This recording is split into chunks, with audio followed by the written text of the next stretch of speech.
So if you're going to paint your bedroom and there's holes in the walls, nail pops, and cracks, don't even worry about prepping any of that stuff. Just use some of Jeremy's magical paint. It'll make all that stuff disappear with just one coat, guaranteed forever. Sadly, that product does not actually exist. I'm getting hung up in the R&D phase. So in the meantime, it's a better idea to go ahead and prep your bedroom properly so that your paint job turns out dope, which requires work and so forth. In this video, I'm gonna show you how I set up bedrooms for prep, how I prep bedrooms for when I'm painting the ceiling, walls, and trim, and the tools and products I use for that process. Yo, what's cracking? My name's Jeremy, and I've been a professional painter for over 20 years, and I've prepped thousands of rooms. In fact, I spent most of my day-to-day prepping a super annoying bathroom, but that's not your problem. I've got 4 steps for you, so let's get into it with starting with number 1, which is the step that most folks find irritating, including myself, but if you do it right, it'll make your life so much easier as you get into the work. So when I first come into a bedroom that I'm going to be painting, I tend to not think of it as a bedroom anymore, and it is now my workspace, and I want to make that area as nice to work in as possible. So what I do first is take out any of the furniture that I can get out of the room, particularly if I have space for it. So end tables, chairs, anything like that, I get all of that out. And all of the big stuff like the bed, wardrobes, dresser drawers, anything like that, I'll center that in the middle of the room. I'm also gonna remove any wall hangings, face plates, window treatments, any of that stuff. So then I'm gonna go ahead and tarp the room off. Generally, I'm gonna cover the furniture in the middle of the room with plastic. And then I will use drop cloths around the perimeter of the room where I'm gonna be walking and working. And then this next step, a lot of folks don't do, but I would highly recommend it, and that is to light the room up. You want to dump as much light into the room as possible. There's a lot of inexpensive options out there, like the little wall lights that just plug in. You can screw in like a 100-watt bulb and then put them in all the outlets around the room. That dumps a ton of light in the room. Another option is getting something like this, which is an LED work light. We've gotten a couple of these from Home Depot. And the relatively newer LED work lights don't dump as nearly as much heat as the old halogens, which will just bake a room. And lighting up the room properly will really help with your finish quality because you can actually see what you're doing, which makes a monster difference. So now that our workspace is prepared, we can go ahead and start prepping the walls and the ceiling, because if your walls and ceiling aren't smooth, then the paint's gonna highlight all of those flaws, and we're gonna fix all of that first. Because the goal of good prep work is to create a smooth and uniform surface so that when you start doing your top coats of paint, you end up with a nice uniform looking finish at the end. So when I'm prepping walls and ceilings, I go ahead and grab my 6-inch and my 8-inch mudding knife. And generally I'm using Green Label joint compound. This is pretty standard stuff, but it works for a lot of the stuff that I'm gonna be going over in this video. And I will walk around the room, generally in a clockwise fashion. It's just good to stay with a similar pattern as you're kind of walking a room, because you're gonna be doing it a lot.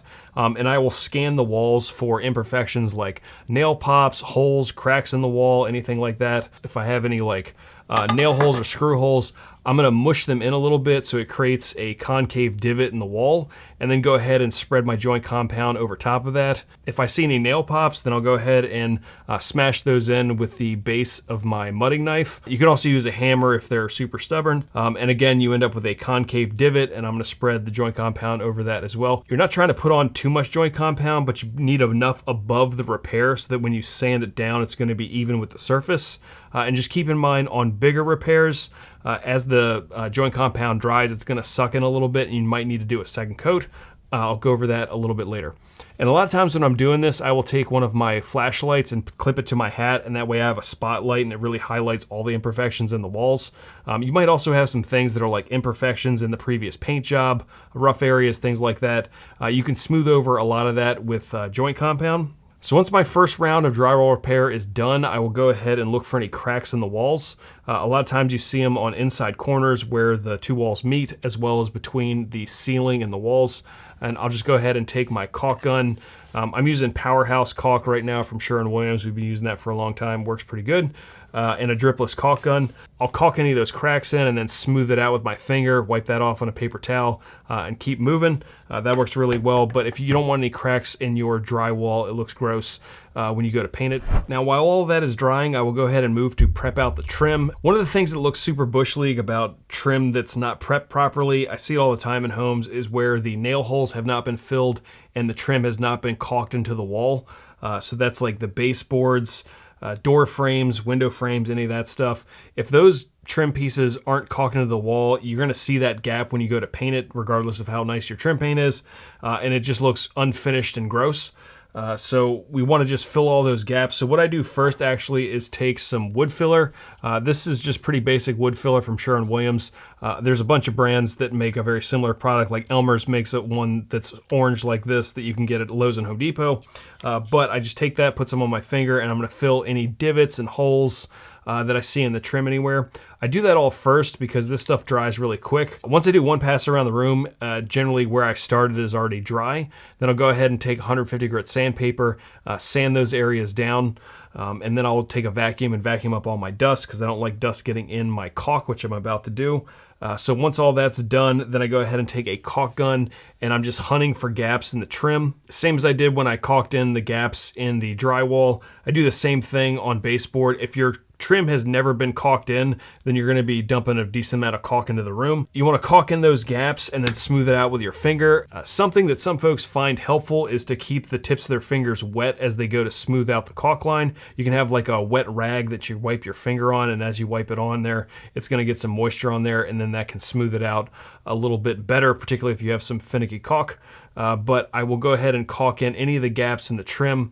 And that just makes it look nice and uniform, like it's a part of the room, not just floating out into the ether. Now, I know I just mentioned a whole bunch of tools and supplies. If you would like a complete list of all of the stuff that we use for prepping and painting a room, you can get that complete list by checking out our free online community called Paint Your Home Now. I will leave a link for that in the description. All right, so at this point in the prepping process, I'm usually waiting on some of the joint compound to dry. It just depends on how thick you've laid it on, how big your repairs are, and how much like drywall repair you had in the room. But if it is dry or dry enough, I will go around and look to see if anything needs a second pass of joint compound on bigger repairs, big holes, things like that. Once all the joint compound is actually dry all the way through, we're ready to go ahead and sand. Now, you likely don't have a Fez tool, which is what I use for sanding, and it's awesome. But most people are going to be hand sanding, which I do often as well.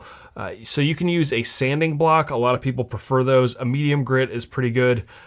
Or you can use sanding paper like this. This is just 150 grit sanding paper. And as I sand, what you're trying to do is smooth out your repaired areas so it just blends in with the wall. And in general, you've kind of, if the wall was like this, you've got a mound of joint compound, kind of like if your repair was in the middle here, you've mounded it over. You want to sand it down so it's even Steven with the wall, and you don't want to sand it too far down that then it reveals the damage that you were trying to repair in the first place. If you happen to sand it too aggressively and start seeing the area that's damaged, just go ahead and put on some more joint compound. It's not a huge deal. It happens to the best of us. So, but again, I usually move in circles, and when I'm using sandpaper like this, I tend to drag my fingers along what I'm sanding so I can feel how smooth it is.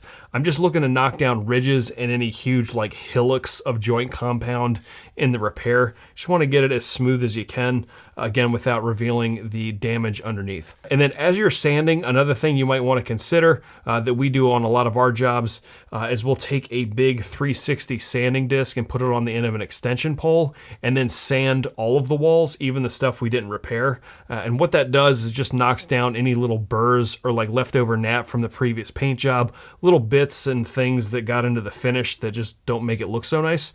But that's a really nice thing to do on the ceiling as well as the walls. And then you go ahead and take a shop vac or a vacuum and just vacuum up all the dust you created as you were sanding.